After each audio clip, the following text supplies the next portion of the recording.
Welcome to ENTV Now, your source for all the latest news from inside the nest. My name is Julie Perez, and this week's top story will leave you wondering if change is really for the better. Let's get right into it. Over the summer, FGCU's Housing and Residence Life began installing new card readers in the residential laundry facilities. The endeavor aimed to improve students' laundry experience, offering them the ability to pay for the service with coins, Eagle dollars, and now credit and debit cards. However, as residents began testing out the new system, they came across several challenges.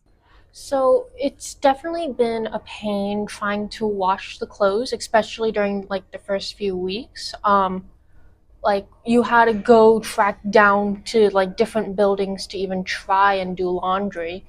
On September 11th, Housing and Residence Life sent students an email saying, initially, some laundry machines were defective and could only accept coins. After replacing the defective readers, a software update from our vendor unexpectedly changed a setting on some machines that rendered them inoperable. We have resolved this issue, and you can now use all the available payment options. However, this past weekend, residents found that the issue persisted. Even when inside the laundry room, the tap to pay machine, if you were to use it, you have to tap it multiple times to just get it even to load.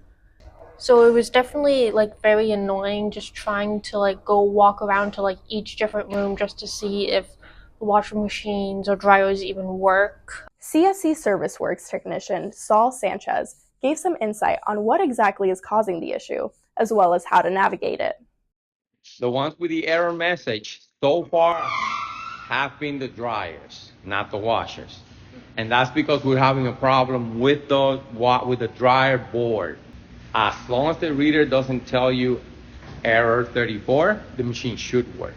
Okay. When it goes error 34, means the reader lost communication with the board.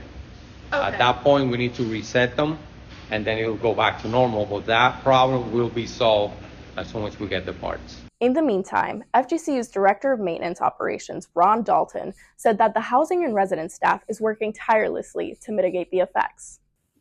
So new boards have been ordered. CSC is working hard to take care of this, and as soon as we get those new boards in, we won't see this issue.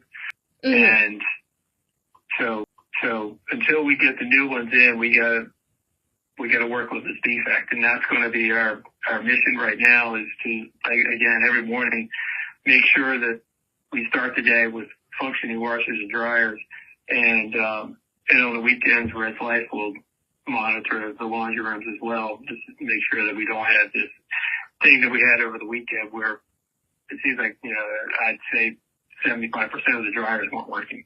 For residents still struggling with payment options, Sanchez and Dalton both advised that the CSC Pay mobile app is the way to go. The more people we can push towards working the app, then we can pinpoint exactly where the problems are.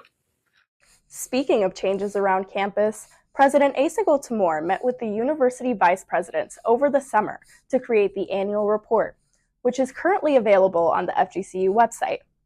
The documents cover how the university has grown and led students to success, and it also details the university's biggest wins.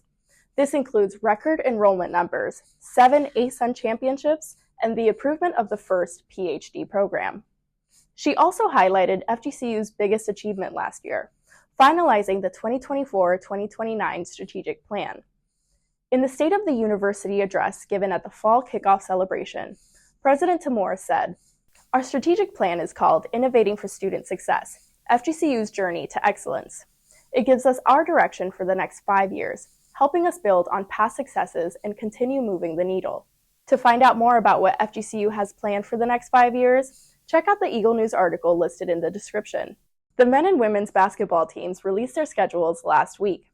Here's ENTV correspondent Will Whitstruck with a look at the upcoming season. Thanks, Julie. The men's basketball team is hoping to improve their record this season, and they have some big games on the schedule. They start off on the road against UNC Greensboro, then they'll travel to Texas to take on TCU.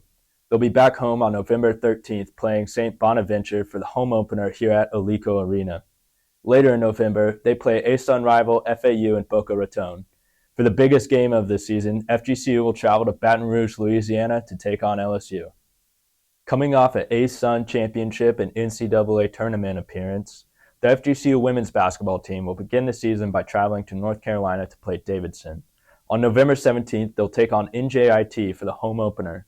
Later on in November, they'll travel up to Canada to play in the Atlantic Slam women's basketball tournament. Make sure to come out to Alico Arena this basketball season to cheer on the Eagles. Thanks, Will. And now over to ENTV correspondent Cadence Heitinen with a look at the week ahead. Thanks, Julie. If you enjoy live musical performances, head on over to the YouTube Recital Hall on Tuesday, September 17th for a symphonic bands concert. The event is free of charge and open to the public, making it a wonderful opportunity to enjoy an evening of exceptional music. The concert will begin at 7:30 and end at 9 p.m. The FGCU Department of Emergency Management is hosting a 1-hour workshop to discuss hurricane readiness. The online event is scheduled for Wednesday, September 18th from 10 to 11 a.m. If you're interested in registering for the workshop, click the link in the description. Come cheer on the FGCU volleyball team as they go head-to-head against the University of Dayton. The face-off will take place at Alico Arena on Friday, September 20th from 7 p.m. to 9 p.m. The theme of the game will be Taylor Swift Night, so Swifties, make sure to break out your merch. Parking will be available at Alico Arena lot. Back to you, Julie. Thanks, Cadence. That's all for this edition of ENTV Now. Make sure to follow us on Instagram at Eagle News TV and visit www.eaglenews.org to stay up to date. Thanks for watching, and we'll see you next time.